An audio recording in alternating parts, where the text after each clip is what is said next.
വയനാട് ഉരുൾപൊട്ടൽ ദുരന്തത്തിൽ സംസ്ഥാന സർക്കാർ കാണിക്കുന്ന അനാസ്ഥകൾ ഓരോന്നായി ഓരോ ദിവസവും മറനീക്കി പുറത്തു വരികയാണ്.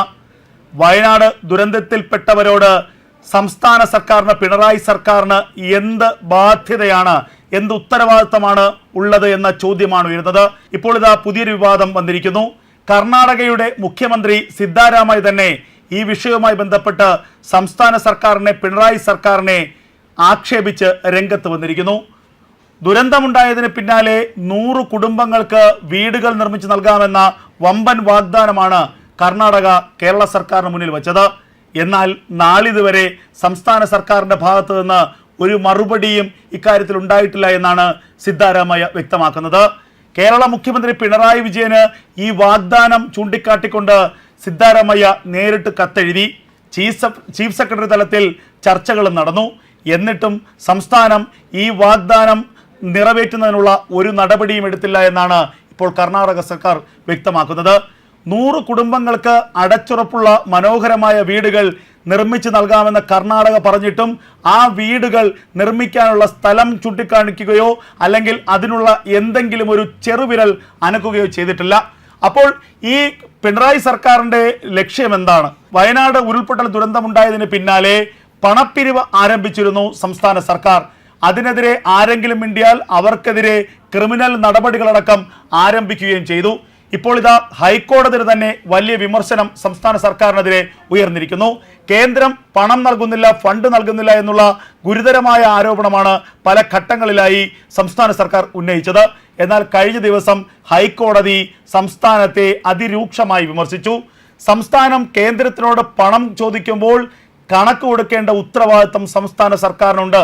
ഇതാണ് ഹൈക്കോടതി വ്യക്തമാക്കിയത്. കണക്ക് നൽകാതെ കേന്ദ്രത്തിനോട് പണം നൽകാനാകില്ല, പണം നൽകാൻ പറയാൻ കഴിയില്ല. ഹൈക്കോടതിയുടെ ഡിവിഷൻ ബെഞ്ചാണ് സംസ്ഥാന സർക്കാരിനെ വിമർശിച്ചത്. സംസ്ഥാനത്തെ ദുരന്ത നിവാരണ അതോറിറ്റിക്ക് കൃത്യമായ കണക്കുണ്ടോ, ഓഡിറ്റിംഗ് ഉണ്ടോ? ഓഡിറ്റിംഗ് ഉണ്ടെങ്കിൽ ഏറ്റവും ഒടുവിലായി കണക്ക് പരിശോധിച്ചത് എപ്പോഴാണ്? സംസ്ഥാനത്തെ ദുരന്ത നിവാരണ അതോറിറ്റിയുടെ പക്കൽ എത്ര തുകയുണ്ട്? അതെങ്കിലും സംസ്ഥാന സർക്കാരിന് കൃത്യമായി പറയാനാകുമോ എന്നും ഹൈക്കോടതി ചോദിച്ചു. അങ്ങനെ ഒരു സംസ്ഥാനത്തിൻ്റെ ദുരന്ത നിവാരണ ഫണ്ടിലുള്ള പണം പോലും കൃത്യമായി വിനിയോഗിക്കാൻ കഴിയാത്തൊരു സർക്കാരാണ് പിണറായി സർക്കാർ എന്ന് കൃത്യമായി വിമർശിക്കുകയായിരുന്നു ഹൈക്കോടതി. അതിന് പിന്നാലെയാണ് ഇപ്പോൾ മറ്റൊരു ഗുരുതരമായ ആക്ഷേപം പിണറായി സർക്കാരിനെതിരെ ഉയരുന്നത്. കർണാടക സർക്കാർ തന്നെ ഉയർത്തിവിട്ട ഒരു വിവാദമാണ്. ചൂരൽമല മുണ്ടക്കൈ ദുരന്തബാധിത പ്രദേശത്ത് ആ ദുരന്തത്തിൽപ്പെട്ട് വീടുകൾ തകർന്നവർക്ക് 100 വീടുകൾ വെച്ച് നൽകാമെന്ന് കർണാടക പറയുന്നു.